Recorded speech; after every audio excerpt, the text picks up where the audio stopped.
I don't know if you guys heard this, but the world's highest paid Jimbo lost his job. Now, he going to get to keep his money. I'm pretty sure he's the world's highest paid Jimbo. Sean, do you feel confident about that?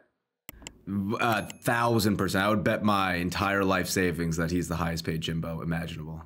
Yeah, he's got to be the highest paid Jimbo that's out there. One of the things about coaching, and I don't know how many more cats they make it with names like Jimbo and stuff, but one of the things I love about coaching, you can still make $10 million a year, whatever it is, being named Jimbo. But Texas A&M went ahead and fired Jimbo, and I want to point something out about them firing Jimbo right fast. Mississippi State also fired their coach, who has had the job for all of 11 games. He apparently was the interim last year, and then they decided, this guy was the interim. Oh, sorry. Rest in peace, Mike Leach. But after Mike Leach passed away, they made this dude the coach. So it was never the plan for him to be the coach. But you got to fire him right now. And the reason you have to fire him right now is part of why you got to fire Jimbo right now. And it's that stupid early signing day that they insisted upon. Like, once they put the early signing day in place for college football, if you're going to fire your coach at the end of the season, you got to fire him now.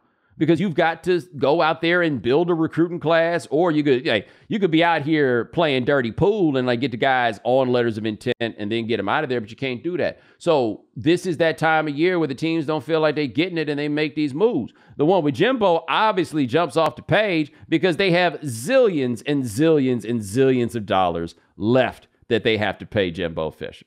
Now, Sean, we talked about this on the first episode after I came back. I tried to tell people that Jimbo was out here sounding like downtown Julie Brown or somebody else from 1991, hoping for peace in the Middle East. And he was hoping that it would be peace in the Middle East because the discord in the Middle East throwing up all that uncertainty. And when that uncertainty came up, so did them oil prices. And them oil prices went to the point where they're like, yeah, we can afford to do this. And so they went out there and got Jameis out of there. Sean, I need you to put this up here right fast. That thing with Jameis Winston. This is a wild number for those of you, those of you who know they gave Jimbo that ridiculous contract. Jimbo Fisher will get paid more to not coach Texas A&M than Jameis Winston, who was the number 1 overall pick, has gotten paid in his entire career. But you know how Jimbo got all that money, right? Jimbo got all that money because they some Aggies. That's how he got all that money. And I understand some of you guys are not from Texas. Those of you who are from Texas understand exactly what I'm talking about. He got that money because they some Aggies, and the Aggies don't understand that they the Aggies. One thing, at this point, we got enough history in college football where we kind of know who everybody is and what everybody is about. My good buddy Joel from Missouri City always makes a great point. There's always somebody that thinks that one day Rutgers going to figure out how to get this thing going in college football. And Joel is like, well, they only been trying to figure it out since the first game ever played. Like, most of these schools are what they are without some fundamental shift. So Oregon, for example, became a different school at a point once that Phil Knight Nike money really started coming in. Like, they became different. Oklahoma State, when they really started getting that Boone Pickens money, it went different. But in the end, they still fundamentally the same. Like Miami and Florida State and Florida, they turned to different schools once somebody got the bright idea like, hey, it's a lot of fast black people in this state. Maybe we should recruit them. Whoa, what do you think, guys? You think that'll work? And then it worked, and they became good. But like, something has to change. I saw somebody make the argument that Texas A&M needs to try to get the coach at Oregon. And I'm like, you can't be dumb enough to think that Dan Lanning would leave that job to go work at Texas A&M. And they're like, why wouldn't he do that? Oh, it's very simple.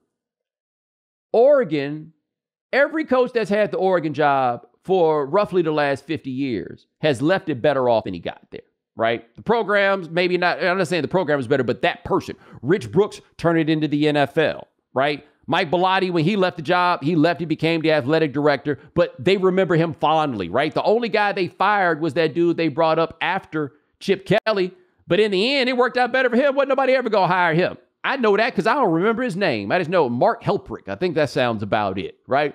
But good things happen for you having the Oregon job. Texas A&M has fired every coach it has had since Bear Bryant left in 1957. And before you say to me, well, not all of them got fired, Emory Ballard resigned whatever year that was. They started the year 4-0. They lost 2 games in an embarrassing fashion, and he quit. You do that so people can't fire you. Jackie Sherrill, he resigned of his own accord because the NCAA was about to shut that bad boy down. Every coach that they have had since black and white TV has gotten fired. Every single one, right?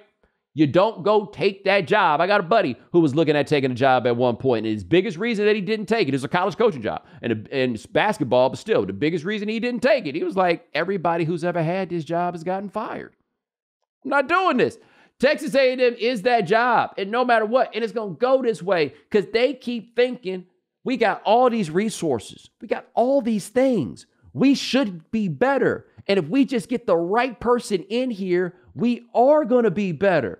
And I'm just saying, after you got all these people in here and it didn't get better, maybe it just ain't gonna get better. Like sometimes you got to look around and recognize, are you an 8-win school? Because they an 8-win school. Here's why I say they're an 8-win school. They were an 8-win school in the Big 12 and an 8-win school in the SEC. You could put them in District 27 6A in Texas high school football, and they'll win 8 games. You put them in the damn NFC South, they might win 8 games. It just feel like no matter where they are, no matter what it is, you put Texas A&M there, they go win 8 games. They are an 8-win school that always thinks that they somebody else, and they're not. And so they had this time where they looked up and they were like, hey, there's a national championship winning coach that might be available. That was Jimbo Fisher. Never mind that at the time, Florida State was just hoping Jimbo would get out of there because they was booty and he had just got a little bit tired of working there no more. Texas A&M is like, yo, national championship winning coach. I think that we could pull that off. And as we know, don't nothing get people more hopped up and ready to make a change than having a black dude in charge. And to be clear, it was time for him to go. Like, I'm not saying they shouldn't have fired Kevin Sumlin. I'm just saying Kevin Sumlin being there probably made them spend more money on Jimbo than they needed to. I don't feel like it was such a long line there that they had to give him a 10-year, zillion-dollar guaranteed contract for a coach that was on the verge of getting run out of Florida State. One of them schools you think you're supposed to be better than. Okay. He come over there. They give him all the money. Oil prices was high. And so they rolled it out with the oil prices. Then the oil prices high again, and they get them out of there. And at some point, the oil prices are going to be super high, and they're going to back up the truck in front of somebody else. And you know why they're going to back up the truck in front of somebody else? They're going to back up the truck in front of somebody else because rich people got more money than they have ever had before. Have you been paying attention to this, right?